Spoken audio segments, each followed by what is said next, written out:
What band is this?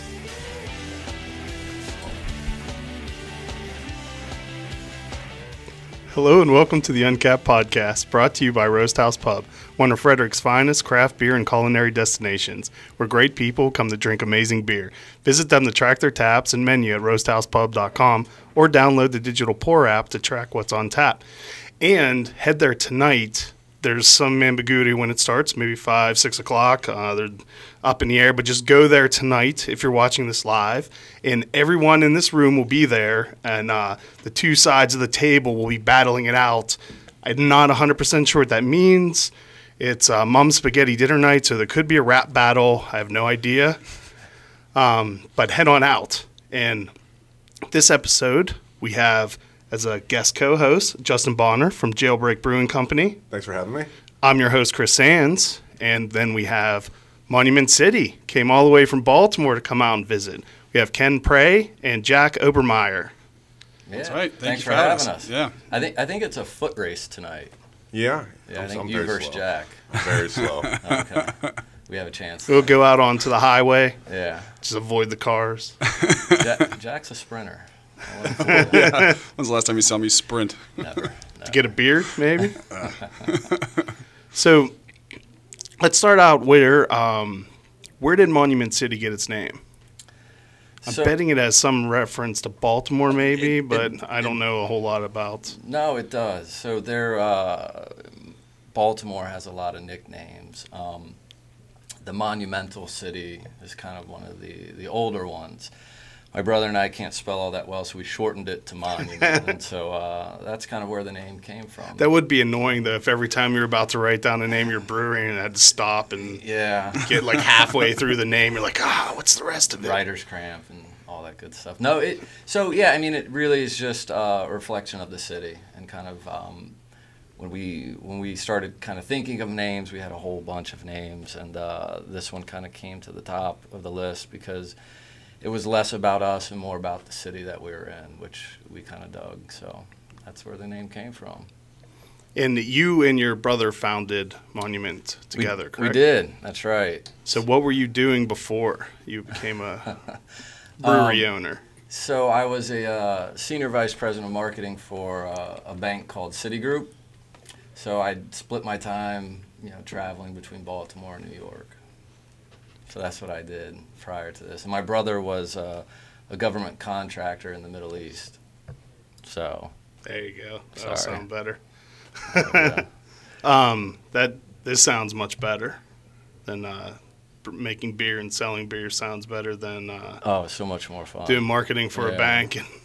Yeah, it is. I mean, it allows us to be creative. At a bank, you're not very creative. And it's something that we could do as a family. So it was ours. It was, we could kind of create a culture that fit us, and was something that we wanted to be a part of each and every day. And our goal was to really just make delicious beer, or try our best to make the best beer we could. So. And you wanted to grow a beard? Well, I grew a beard there. They didn't like it, but I don't think they were allowed to tell me to shave it off. So it wasn't quite this gross, but you just got a lot of side eye. I did. I wouldn't say it's gross. It's one of the better ones we've had in here. Oh, you're being nice. No, I appreciate that's a nice, strong brewery owner beard. Thanks. Very mature. Everyone in the room has beards, which is just noticing. Yeah. Beards are in. I think it's a requirement, I believe. I think all of us have gray except for. Yep. Jack. Yep. You'll get there. It'll be there, I'm sure. Yeah. And beer quickly. So you, Monument City started out as doing all contract brewing, correct? We did. So, our goal when we originally sat down, we started writing this business plan in 2011. So it took us a little bit of time. But our original plan was to, have our own space from the beginning.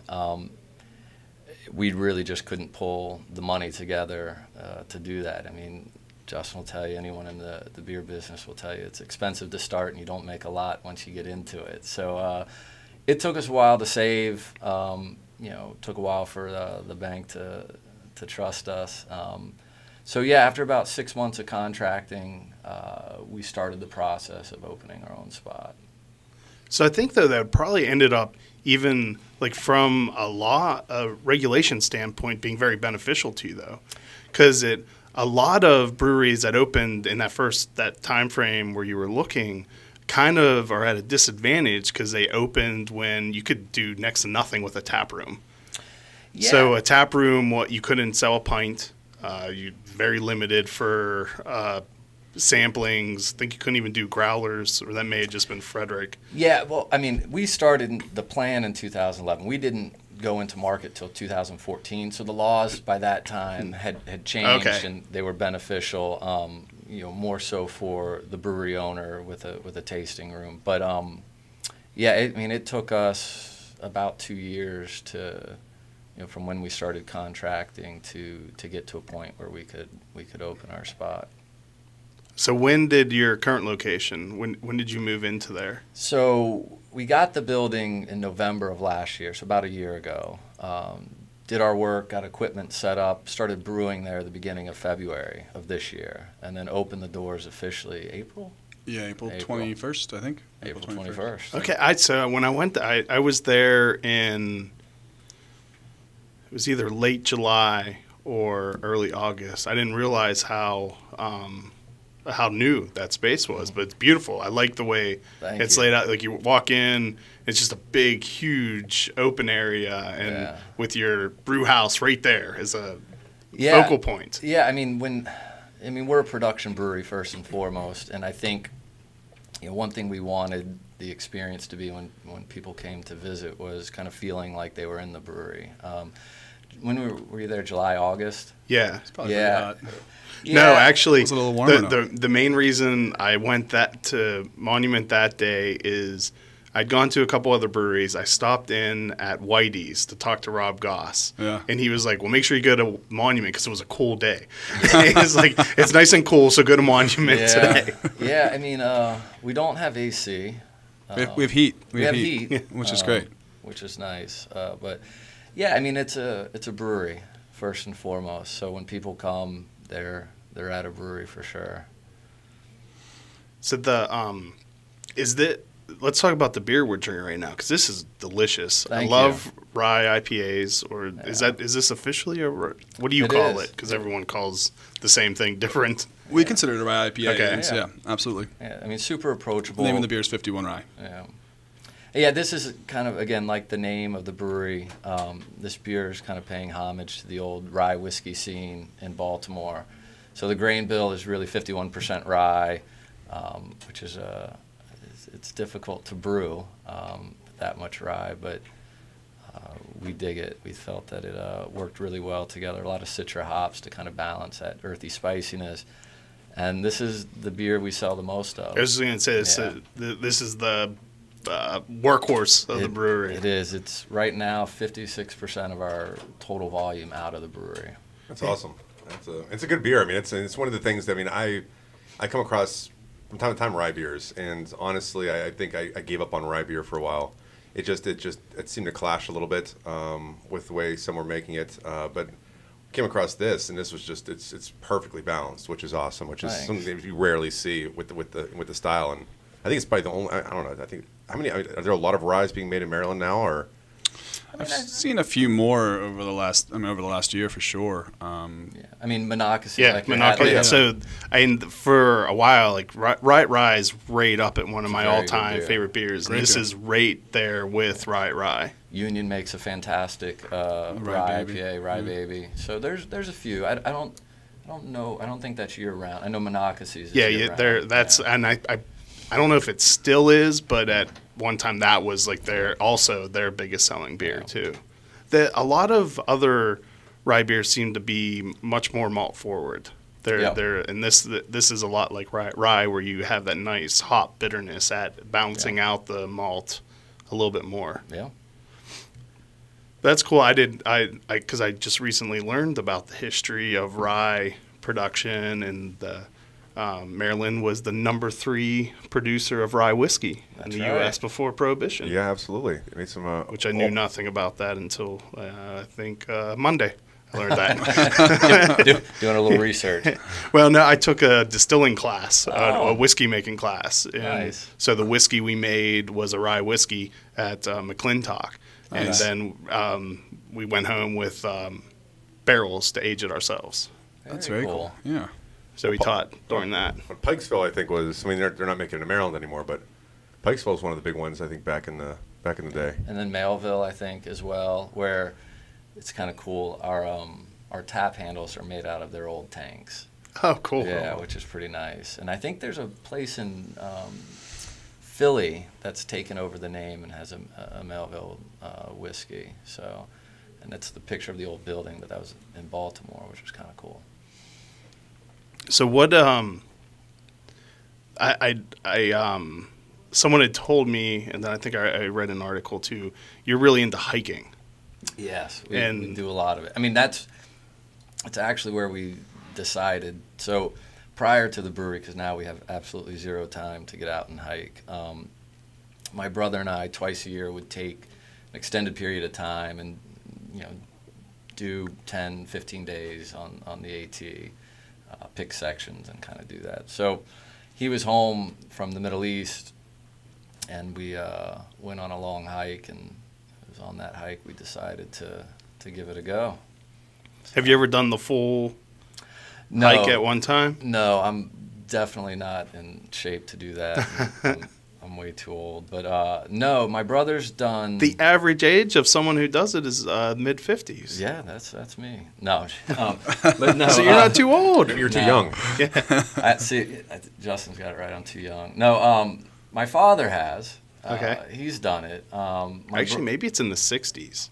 I think It's like retirement definitely up age there. is the Yeah. average age of the person who I've heard does that. the whole thing. Yeah, Yeah. So he's done it. He was in his 60s, and my brother's done from Georgia up to Pennsylvania in one go. Okay. Yeah. That's the only reason I had any idea what Nobo and Sobo meant was because my neighbor, right before, maybe a few months before those came out, had just completed It's impressive. hiking the whole Yeah. trail northbound. Nice. But he did it easily at 19s with much more energy. Sure, I imagine at any age, though, there's nothing even remotely easy about that. Nah, there's sections that are all right. There's sections that are really tough. Yeah. So in sections, have you hiked the whole thing? No, I've done Okay. maybe 1,000 on it. 1,000. Oh, wow. Yeah. You In know, sections. I don't Not work at out once. very much. Do you have the option of having a mule with you? I mean, I'd be that guy. You can just pay a Sherpa to carry you. Yes, You have yes. to have a pretty big Sherpa. I have a hard time walking to the mailbox. It's honestly. I was going to say, you were a little winded after walking back the hallway to get it here. does. It's So- definitely old age. So had you always had the idea of opening a brewery, or was this just when you and your brother were taking that hike, you're like, I'm done with... No, I mean, I'm not from Baltimore originally. I moved up here about 18 years ago. I actually fell in love with beer drinking at Brewer's Art. I mean, it was like the first time I'd had like local, just fantastic beer, and it was quite amazing. So that got me into brewing. Kind of fell in love with beer, and I think it was maybe 2006, 7-ish, where I started thinking, man, this would be really cool to have a job where you come in, you make beer. At the end of it, you get to sit down and drink some beer. So that's kind of when we started thinking about it, but not till 2011 when we started kind of more as just an exercise, putting pen to paper, did we think we could do it. So there was a lot of time between that and 2012 when we actually decided to do it. Is it a little more work than you thought it would be? It's a lot of work. In 2006, 2007? Yeah. So we just bought a new 80-barrel tank, filled it for the first time, and coming in at 4 in the morning and then leaving at 4 a.m. the next morning to fill it is not necessarily what I thought of, but it'll be fun when it comes out. So What size brew house do you have? 25 hectoliter, 22-barrel, 20-barrel system. Yeah. See, people come in here and keep use those made-up words of hectoliter. Hectoliters. Hectoliters. So my brother, That's nuts, yeah. one cool thing about contracting was obviously it allowed us to get to market relatively quick and see if what we were making people actually liked. The other thing is my brother spent 2 years essentially working with Ernie, who was at the place that we were contracting, learning how to brew. I mean, it's a big difference from brewing at home than going commercial. Because you're at Peabody Heights, right? We were. And they're a huge brew house, right? It's 30 hectoliters. Okay. Yeah. Made up word again. 26, I don't know, somewhere around there. So he spent, whenever we would brew, he would go in to brew with Ernie, and Ernie did everything in hectoliters and Celsius. So if you walk around and you look at our gauges, it'll say FV1's 20 degrees, and you kind of freak out and let's try it Celsius. It's perfect. No problem. Hey, Jack, I think everyone's out of beer. So you're slacking on your job. Do we want more rye? Do we want to move to the stout? Let's do more rye. Cool. Then move to what the is stout. the wood fire or what's Wood stove. wood stove? Yes. So we have our Imperial Stout we just released this week, actually. And it's called Wood Stove. It's Imperial Stout, 10% all malt stout. Nice kind of toffee notes, a little bit of chocolate. It's delicious beer for sure. Yeah, I think I had that at for the first time at the Timonium. They did that barbecue. Yeah, Yeah. Like Liver a and year or two barbecue, ago. sure. Yeah, and Yeah. I was I was impressed. We and actually, I think we have a little vintage keg that we'll be pouring tonight at Roasthouse. So from back in 2015. We'll bring the big guns. Yeah. We got scared. We heard it. I brought Did you bring anything good? I think Lazy Monkey. It's something. I'm not quite sure actually what they Some got. expired stuff from the corner. Maybe White Russian. Maybe I don't know. It's I love that White Russian. Everything that's they good make is good. Oh, thank you. So since I have a question, it's just from the time I know, when probably you thought about starting the brewery and decided to contract brew it first, but you started putting beer out there in the world and seeing people really enjoy that, and then from that time when you shut off the light switch on contract and actually brewed your first batch and got it out there, was there huge shifts emotionally? Man, this is first we had contract, we built a brand, but now we are creating it with our very own hands, in our building. Was it a...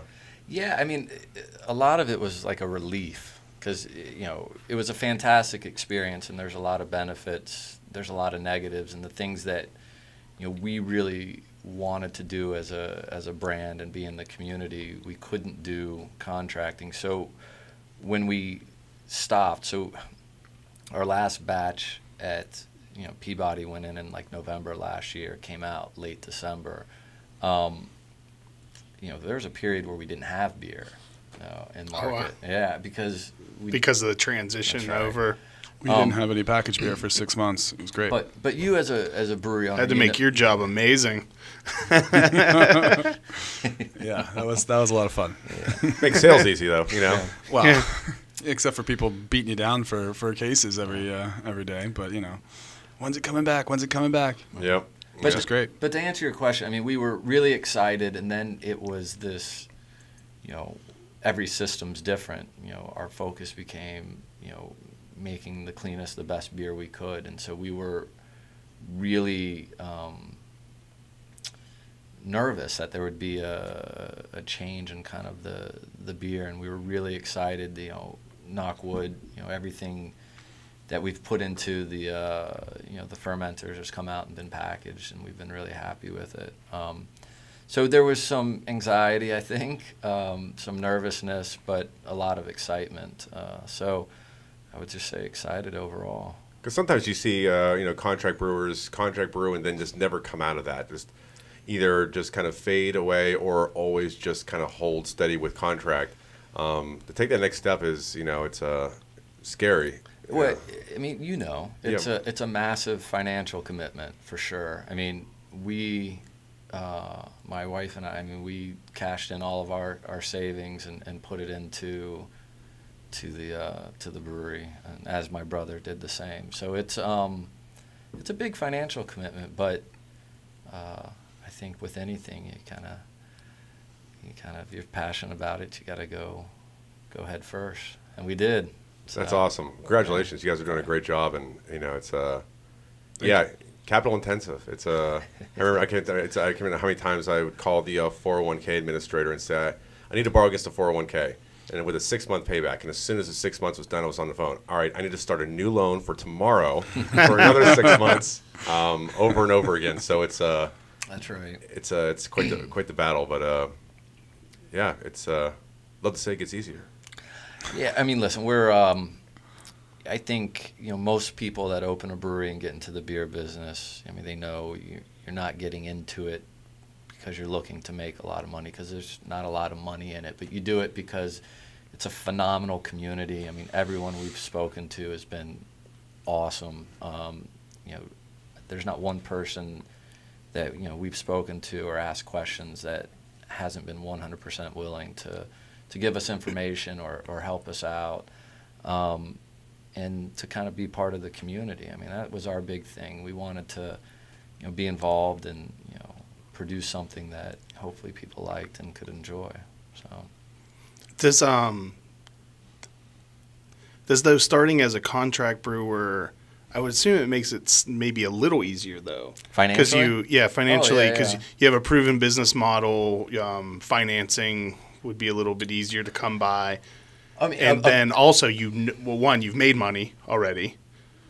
Theoretically made some money, but you've proven that people want what you're making. So there's always risk, but it's a little bit less risk. I think you've been able to do some market testing and prove that there's some sales. So when you go to the bank, they're a little more willing to lend to you, which that I think is a true statement. However, contracting, and my brother and I were well aware when you go into it, you're not, unless you're producing a lot of volume, the model's not really built for startups. It's very thin. Yeah, so. One of our early guests was Nick from Full Tilt. Yeah. And that was what he was saying, that it's really hard to get any kind of traction if you're just contract brewing. Well, it's a volume game there. And so for us, Matt and I, all the capital we put into it early on, we looked at it as an investment to grow the brand. So think of it as like a marketing expense, and that's how we treated it. Because, I mean, the cost of glassware, it's always glassware. We had to shut down glassware. We were ordering pallets, and it's like, we spent $96,000 last year on glasses. Jeez. How much did you sell? Like, I don't know, 1,000? Like, everything's like giveaways for like, yeah, it's weird little stuff that doesn't really fit on a sheet when you're first starting a brewery. Like, there's little categories for everything. What's electricity? What's your leaseholds? What's this? What's that? But glassware just isn't something you kind of think about, or stickers or break fixes. All the break fixes. I like how I think it's Union has the sign above their door telling you to put the glass you stole back. I like that. That's good. And they're super smart because we've actually just talked about that like recently, a week ago. Yeah. I'm like, holy crap! Look at where did all our glass go? And not the unbranded glass has remained. It's the branded stuff. So Union's smart. They've got some experience for sure. So I've talked to different brewery owners who view it different ways, like. Because there's a few places that have said the same thing. It's like, every few months they're replacing everything, it seems like. And they said one place was saying they kind of look at it as a marketing expense. Every time someone steals one, it keeps that your logo's there. I'll keep the glass. And then, I'll keep the glass and figure out another way of marketing it. And then there's so many places that, and I think you just said that you get the unbranded and then no one steals it. Yeah, so we may shift to that, I think. But listen, it's part and parcel with what you're doing. So I think as long as they come back and buy another pint or two, or go down the road and buy it from a store, then I'm not too concerned about it. Once they have the set of glassware, though, they usually leave the next one at the tap. Yeah, well, at least once they're stocked up, they're going to stop stealing from you. That's the thought. So I found at least a partial list of what the two of you will have at Roasthouse tonight. Perfect. So it'll be tonight, if you're listening live, Thursday the 30th. there will be Monument City versus Jailbreak for Mom's Spaghetti Dinner at Roasthouse Pub. So we're taking a moment to thank Roasthouse Pub one more time for supporting the Uncapped podcast. Thank you. So everyone should head there tonight, and actually every night, but tonight specifically to, and once again I'll say I have no idea what exactly the format will be, but there will be some sort of fight between these guys, like maybe cage match, sprinting down. I do think it's a sprint. Regardless, there's going to be good beer there. Either way, there will be plenty of good beer, great food. You have stove. Wait. Wood The stove. Beers.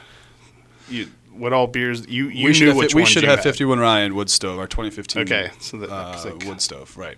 And you have Maple Ridge and Righteous Guava. I'll help you out because you couldn't remember. Interesting selection. All right, cool. What is the Maple Ridge? I don't know if I know. Maple Ridge is actually a beer we make just in conjunction with Wisp, so it's only served in our tap room and at Wisp Resort. So it's basically it's basically an unique amber recipe. We put a ton of real maple syrup in there, but back it out kind of so it's not super sweet, but you just have those maple notes to it. So it's really cool. It's the second year we're making it, and so yeah, it's pretty crushable. Nice. And then December 12th will be the Old Mother Beer Dinner, with which will also feature the collaboration beer I did with Old Mother called Bandwagon IPA. So you can go on to their roasthousepub.com, purchase tickets for the beer dinner. If you've never been to a Roasthouse Pub beer dinner, Nico does an amazing job at delivering 5 courses of just the most amazing food ever. Phenomenal that pairs food. perfectly with the meal. So once again, thank you, Roasthouse Pub. See, you've done a beer dinner with them, haven't you? Yeah, I've done a few over the years. Yeah. I thought so. So you guys need to... It's on our list. Definitely. Right now. Right, Jack? That's right. That's right. If at anything, you'll just go and get a great meal. That's right. Well, we were up here last month for another Mom Spaghetti dinner. Because you guys won, so you're returning champions. Yes, we Jack were pulled battling. a hammy though, so he had to. Yeah, Ken's actually subbing out. He's sprinting. No, it was great. We were up against Lancaster Brewing, and I think they had their shoe fly porter. That sounds familiar. Yeah, and what was the other? I can't remember, but it was good beer, and they were slammed in there, and I think it was. I'm going to say this correctly because she'll kill me if I don't. Mara, as opposed to Mara. Mara was the bartender. She's awesome. I walked in there and she looked at my shirt and she said, "Do you have any Sobo?" And I said, "No." And she said, "Get out." So they're great guys over there. Yeah. So actually, that's a perfect segue because let's talk about Nobo and Sobo. Okay. Were you anticipating the reception of those beers at all? No. No, I mean. I had an idea. Yeah, listen, you had to know they were good. Listen, every beer we make, we try to to make them good. So for us, it was let's do the style and make it the best we can, and see how people like them.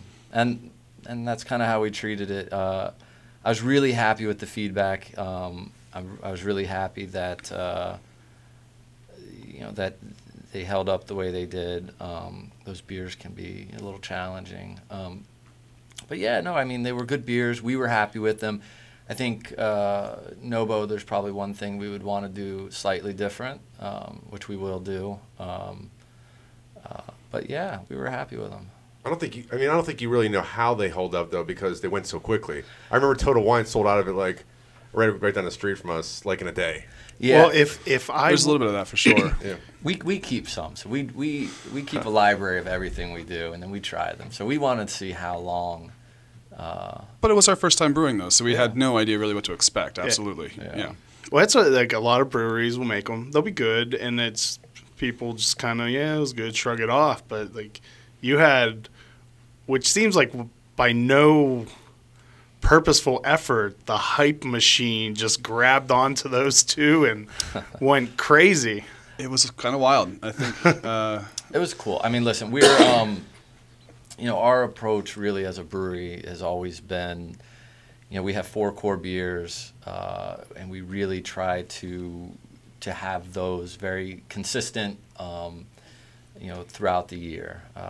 So when people buy a rye, they know what a rye is going to taste like, and it's consistent, batch to batch. So for those, we didn't, we just said, here's what we think makes a good New England style IPA. You were right. Let's throw it in and see how it turns out. Then again, we're smart enough to know that we don't know a lot, so we ask a lot of questions, and we asked a lot of people how they would tackle it, and then we kind of picked what we thought was the best way to do it. From our mashing schedules were a little different. Obviously, hopping, day 2 into fermentation is not something we normally do, but yeah, it worked out. Yeah, it was. And quite frankly, Sobo was really just because we didn't want to get rid of the yeast. It was so damn expensive. I think it's split down the middle. Who people tell me that they like Sobo more than Nobo, and vice versa. But I didn't get to try Sobo, and the only reason I got Nobo is because thankfully Tim Scouten, when Gunda came on, brought me like 2 or 3 of them. Nice. Because every time one of the local places in Frederick would post that they got some Nobo in, by the time I got there to get it, it was already all gone. Yeah. Like they'd post, we got like 4 cases in. I'd go there, all gone. See, I almost bragged that I got one of the first cases. We share the same distributors, and the distributor came, I guess they went to your place first. They came to pick up from us, and I saw it on the back of the truck. And we were shifting some things around, and I'm like, how much trouble would you get into if you happen to come up 1 case short of each of these? And, that's why I got that bill for mine as a case of samples. No, we came very close to getting a case there. But because you just launched recently in the Annapolis area, Anne Arundel County. That's right. October 1st, right? Beginning of October. Yeah. Great market. Yeah, I mean, we're lucky. We share our 2 largest distributors are the same as Jailbreak, so we just kind of wait where they go and then we follow behind them. But no, I mean, yeah, Annapolis has been great. We have a lot of work to do down there, or Anne Arundel, but no, we're excited to expand. I mean, 86% of our sales to date is really Baltimore City and Baltimore County. Obviously, as a production brewery, we want to grow, so we're looking to expand. I mean, our goal long term is really, not going out of the state. If we can, sell everything we need to sell in the state, I'd be really happy. DC. Maybe DC. DC is a great market, yeah. DC. Yeah, it's probably Maryland South, kind of. Yeah, it's about the same. I've heard it's a challenging market, though. DC? Yeah. DC's really, I mean, it's interesting because there's probably more competition in DC than anywhere around here in the Mid-Atlantic because they can pretty much bring in beer from anywhere around the country. Because they have their laws are different. They are. They can just drive up to the Alchemist in Vermont, grab 10 cases, bring it down, and just as long as they sign it in and saying we're bringing it into the state, you really don't have to have a distributor there. So we were surprised when we went into the DC market. We thought that it would be tough going. We actually thought Northern Virginia would be easier, but it was actually vice versa. It's really? DC is they consume a lot of beer in DC. Yeah, we're a few years off from that, I think, but we're just trying to keep up with where we are now. So it's fun. I mean, like I said, I love seeing our beer out in the market. It's a little nerve-wracking because you always want people to like what you do, and but it's exciting. So I'm excited to go tonight to Roasthouse. So I've started to definitely see it more regularly in the Frederick area. Yeah, it's slowly before. So you're doing a good job. we're trying. I mean, it's we kind of stay close to home and then slowly start to spread out. So we have a great brewing community in Baltimore. It's like almost like Frederick now, where Frederick is just almost seemingly overnight. Frederick's the East Coast capital of craft beer. Some would say Baltimore might be. I don't know. They're both pretty good. They're both very strong. Frederick is. If I say it enough times, it'll become true. Actually, I need to make a Wikipedia entry. Then it's de facto true. Well, I mean, for me, I look at kind of the community, right? The consumers. I mean, Baltimore.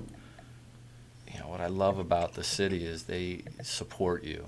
I mean, they Now, I mean, you have to make a good product because they're not going to support a bad product, but they, they're fantastic. So, I think that's one of the biggest joys Matt and I get out of it at the end of the day is, the feedback we get from, the end consumer or really the other breweries too. I mean, we're doing this collaboration with Brewers Art who, I have a big affection for. I mean, other than Monument City, I tend to drink their beers quite a bit because that's who kind of got me to fall in love with beer. But, they've been really, really supportive of us, so it's cool. What I like about your brewery, too, is it has one of the best features I look for in a brewery. Easy, accessible parking. Yeah. Yeah. Yeah, we have like 400 spots out back, Yeah, so it's a little hard to find the parking lot sometimes. And I will say it was kind of difficult to find and locate where I needed to go, but like once I did, it was very easy to park. It's like a scavenger hunt. Once you find it, it's... I think we've trained most of the Uber drivers as to where the entrance is as well, Yeah. so that's helpful. Yeah. So this is the Imperial Stout. This is wood stove. What do you think? This is good. What's the ABV? Because it does not taste imperial at all. 10% actually. That is a smooth 10%. So we add no dextrose. I mean, it's 100% malt. I mean, if you've been to our brewery, our lot are tons oversized, so we can do up to 24 Plato beers. So yeah, it comes off really nice and easy, which we dig. I mean, do you have a hard time finishing it out sometimes, or is it pretty? Does it do its work? And we've had sometimes some challenge getting it to the end gravity, but for the most part, it finishes out really well. I mean, it's a big boy, so. No, it finishes nice. I mean, it's got all the chocolate notes, it's got the roast, but it also it dries out nicely to finish. It's not cloying or thick or sweet. It's perfectly dry and balanced, and keeps you drinking. I mean, if you can get a 10% beer to keep you drinking over and over again. I've been very excited for this beer to come back, and especially to have it in cans this time around. We're thrilled. How often do you release this, or is it just as you can? We haven't done this since 2015. Yeah. Oh. Yeah. So this is the first time, and it'll be once a year. Next year we may brew It's our winter a season, couple yeah. batches of it, but this year we did one batch. And hindsight, we should have done more because we're out of it now. But 6 packs, 4 packs, Six packs. 6 packs. Very cool, yeah. That was another thing I liked about Nobo and Sobo. You just get a regular 6-pack of something that everything In else. 12-ounce cans. Yeah. I mean, I love it. What a novel Thank you, idea. guys. but, Very cool. well, like I said, my brother and I, we're not the fanciest out there, so we're like, okay, we have 12-ounce bright cans. That's where it's going in. So no, it's I like it because that's what I'm used to drinking, 12-ounce cans. So it'll if we brew it again, we'll. What do you mean if? We'll continue to put it in 12-ounce cans. How could you not? I don't know. I'll ask the decision makers there. I don't know. You might have some sway. If it were up to me. And I like the full wraps. The full wraps are always good. I got a comment a couple weeks ago, like, man, it's like, beer's not doing it. Why? Like, well, because your label goes all the way around the can, man. Like, like, why do you got to go all the way around the can? I'm like, what does that matter? Like, but they're like, yeah. So, because you see, well, some of these limited beers, they have part wraps. Just like there's the seam down the back. So it's almost like that, where that was not the norm. It was something that was new, But in the beer world, in the beer nerd world, it's like it's not good if it has a full covered. Listen, People are so weird. Yeah. the can is overdressed. The can is way overdressed. I like my I like can to that. be a little more revealing. Yes. I mean, Spice it up a little. Yeah, I mean, whatever your opinion is on that, it's cool with me. For me, it's just as long as there's attention on the local breweries, local beer, I'm really excited. And whether that's talking about the label or the quality of liquid, as long as they keep supporting and talking about beer, I'm pretty happy. Things like that have to, because of how passionate craft beer fans are. Mm-hmm. Like, there's very few other industries, I think, that have their customers as invested in your business. I can't even think of another example.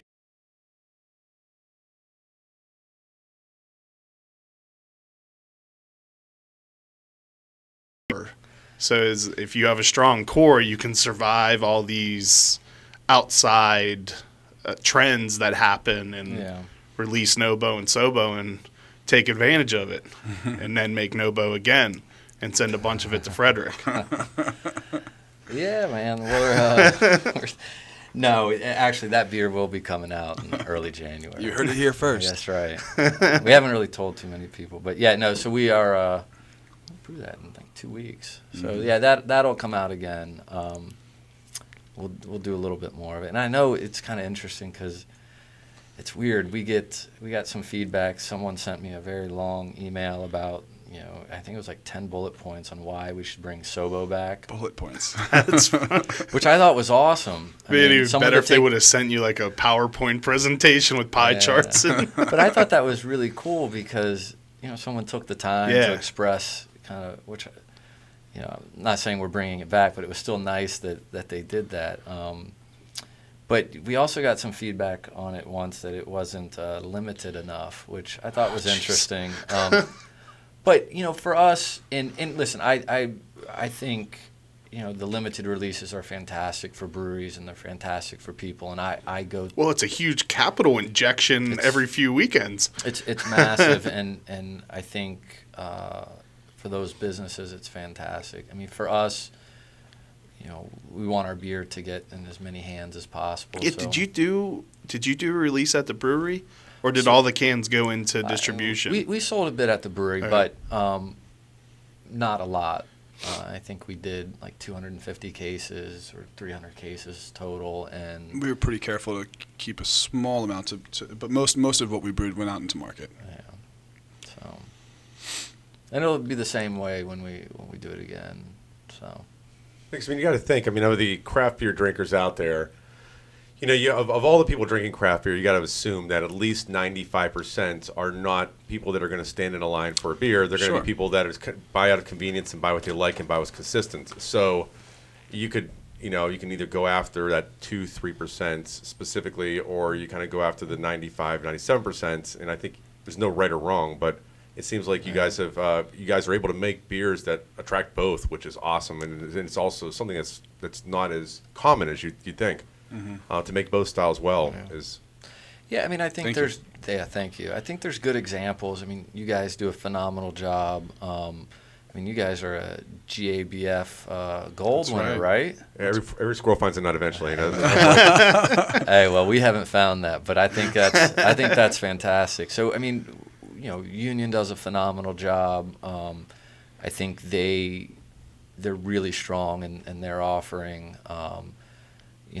Oliver's right up the road from us is really strong, and the beers they're putting out. All of a sudden, too, they went from they weren't bad, but they were there. Then, like in maybe 2 years, one of my new favorite beers, was Rust. Rust was incredible, making amazing beer now. Yeah, I think they've always done really, really good beers. They weren't bad. They weren't exciting. We stopped over there not too long ago and got some 3 Lions and loved it. 3 Lions. Yeah, it's a good beer. It's a really good great beer. Yeah. But no, I guess my point is I think there's a good balance between, the really limited stuff available and the stuff that's more widely available, and breweries are doing a good job at kind of balancing the two. What do you think it is about the New England IPA that makes people love it so much?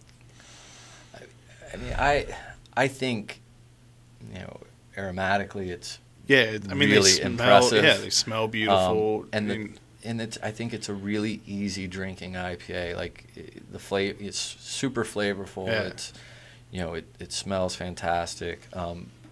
Visually, not my favorite, but there are some that are just ugly. Yeah, that was when we were brewing it. We were pulling samples, looking at it and things, and I think I was offending Matt a little bit. But I was. Some have that just the look, brownish yellow. Just you almost want to look away as you're drinking it because it'll. Yeah, but they taste phenomenal. Yes, they're good. So I just think it's different. Sours have gone through that. I think sours are, in my opinion, a style that will stay strong over the years. we'll see.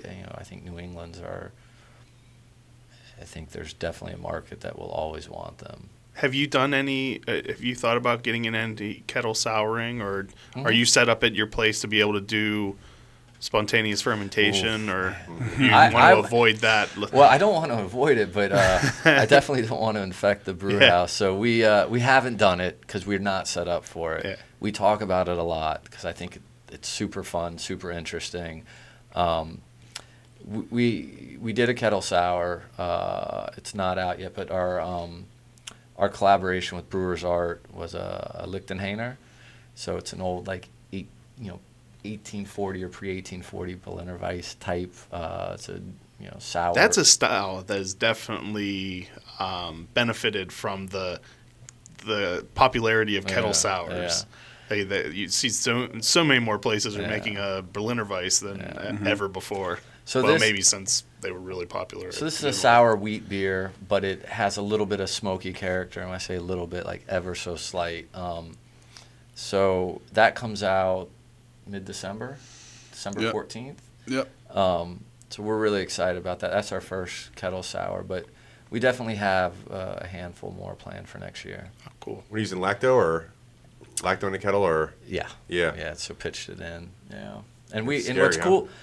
Holding a big giant jug of of bacteria. Yeah. So we give it to the least clumsy person in the brewery. So my brother was responsible for that, and but it's cool because our mash tun's jacketed, so we were able to do 40 barrels, split them up and bring them both up to boil and cast them out about the same time. So it was good. But yeah, scary. So we had our lab guy in testing everything the next day once we went through a rigorous sanitation process. So Ryan the science guy. Gotta give him a shout out. That's right. But your building's probably large enough where you would be able to we have secure off a So we have our main building, which you saw, is about 10,500 square feet, something like that. And then we have another 5,500 up the ramp and over, which we definitely could kind of section off an area. All of our barrel aging's up there. So yeah. Do you ever barrel age the? We did this year. We put it into 4 barrels, three double oak barrels from Sagamore, and then a Maker Select barrel. So we'll bring that out mid-February, I think. Cool. So, and then we have really excited at Max's Belgian Fest next year. We'll be pulling out our Crooked Window. I had some of that while I was there. That was good. Thank you. So that's been aging. One, we kind of funkied it up a bit. The other we kind of just let sit in 2 red wine barrels. So we're excited about that. Cabin Merlot barrel. So looking forward to those coming out. So do you do any of the brewing, or is that all mainly your brothers? It's primarily my brother and Dave, who is quickly becoming the face of the company. Now that he's shaved his mustache. Creepy mustache off. But I'd love to brew. We got so much to do. You got a lot of beer to sell, market. Yeah. So I don't do as much as I'd like to do. But that's what you do. What work needs to be done gets done. So. I think I've only brewed once with Jack. Matt. Doesn't. Very rarely. Ever. I wouldn't call what you did brewing. Oh, come on. You kind of watched and pointed. I helped at every step. But one of those two. Then you do a German style, Czech style? It's kind of a hybrid. Okay. Yeah. That's another style that seems... It's weird. You have, like on one end of the spectrum, you have New England IPAs, or it's like these new funky styles that are real popular. Yeah. Then at the other end of the spectrum, Pilsners and Kolsch's and these classic styles making a sudden resurgence too. That's right. Well, it used to be like people buck the trend. People would use like a New England style to buck the trend, basically saying we're getting away from what is considered traditional. But now you see so many New England IPAs. People are I'm going to drink a Pilsner because I'm bucking the trend for all those people who are bucking the trend. I'm too cool for a New England IPA. Yes. It's like fashion, right? Yeah. It's all cyclical. For sure. Piano neck sure. tie. So. The key.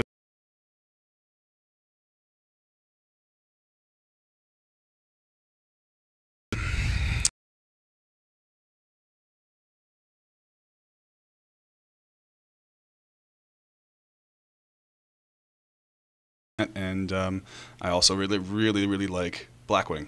Yeah, Blackwing's awesome. Phenomenal. Man, So Blackwing's good. drinking Their Balt Alt is a phenomenal beer. Yeah. Won a GABF medal for that years back, too, 2-3 years ago? Or? Yeah. I mean, it's a great beer. I mean, Oliver's Three Lines, that's a good beer if we're staying in the malty category.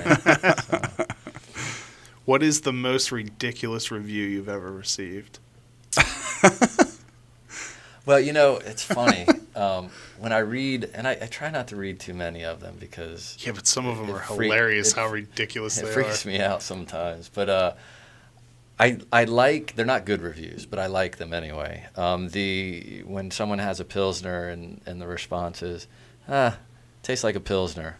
I'm like, yes, that's what we were going for. 2 stars. Tastes like a Pilsner. I don't know if there's one review specifically, but I do like the category of reviews where it's I don't like this style. One.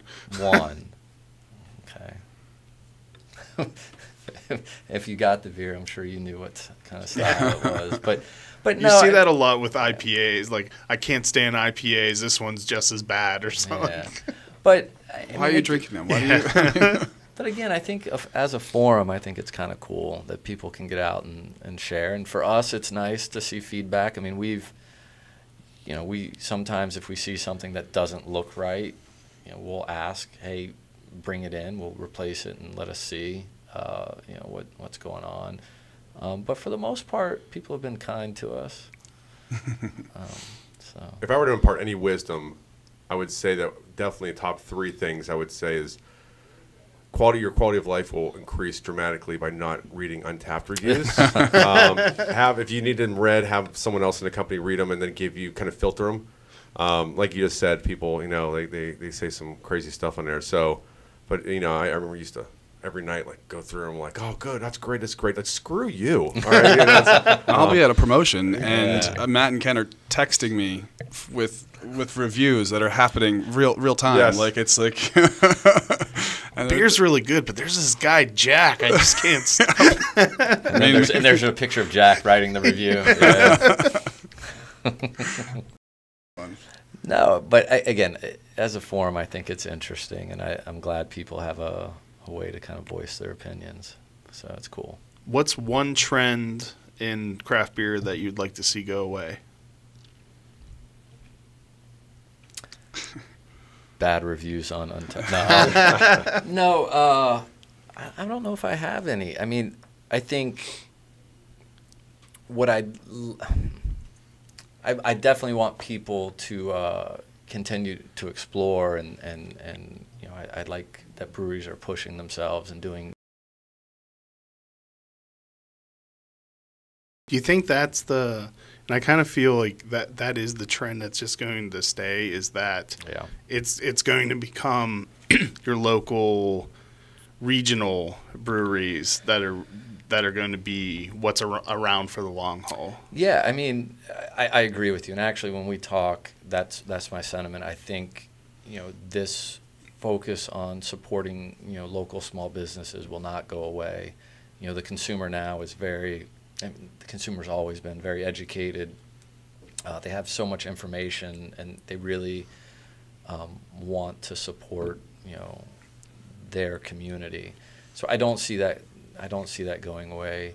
Conversely, I think it's challenging to become a national brewery at this point. I'm not sure that unless you're already national.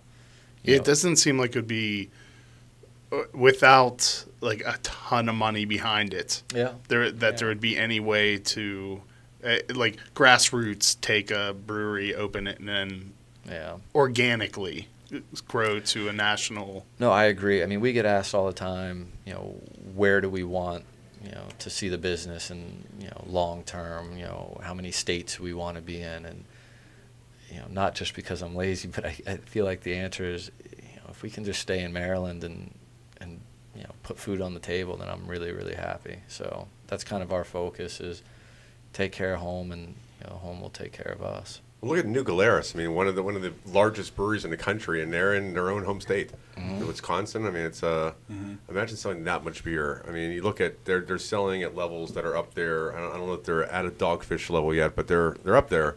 But, Dogfish has 40, 42, 44 states, whatever they distribute in, and New Glarus has 1. It's cold in Wisconsin. Yeah, People are always inside drinking, man. Well, look, and I guess you could debate whether it is craft beer or not, but Yuengling just recently moved into Ohio, like within the last, I think, 5 years or so. Yeah. They're independent, which is great. I mean, you look at places like they're more independent than, I just heard today, Avery, a Spanish company took 30% ownership of Avery. Really?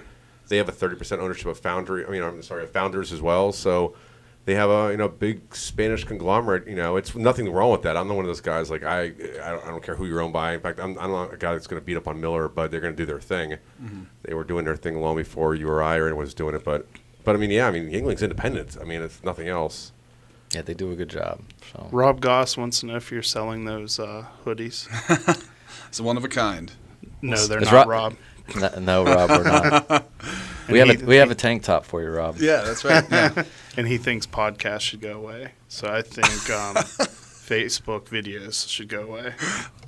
I have no comment. No comment. Rob's a great guy. He's I great. like Rob a lot. So is there what do you have anything going on soon that you'd like for people to keep a lookout for? Other than the foot race between Justin and Jack tonight. After a couple of these wood stoves, I'm not sure how far I'll get over on Sunday. Oh, you'll be fine. You'll feel no pain. No, I mean, listen, I think, the collaboration with Brewers Art is kind of the next thing that we have coming out. And we'll publish kind of some of our new beers that are coming out in 2018, kind of early next year. But This year's been a wild ride, and I'm really, really excited about being able to focus more out here in Frederick and doing as much as I can and seeing more of a presence out here with our beer. I think what Jack's saying is it's been super chaotic, and he's worked a lot of hours. It's been kind of crazy. So and I'm really happy to be able to get some more time to come out this way and do some more work. So I'm definitely excited for that for next year. So in January you'll drive out a case of Nobo to me that I can you'll personally deliver me. You got nice. it. So that's something to look forward to. Nobo in January. Nobo will come out. We have a couple kettle sours that we're gonna do first quarter next year. So yeah, we're able to top a rye a little bit. Yeah, we've kind of been able to catch up with some of the production. There were some points there where we had no beer on the floor. Which is not a good thing. That's got to be unbelievably stressful. Yeah. Yeah, it's extremely stressful. Yeah.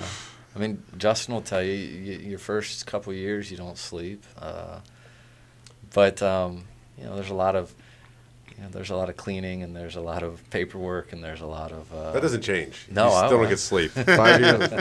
Yeah.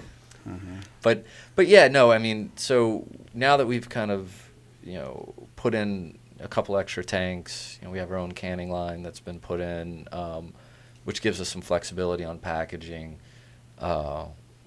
We've kind of been able to free up a tank to do some new things every month, so we're excited about that. Nice.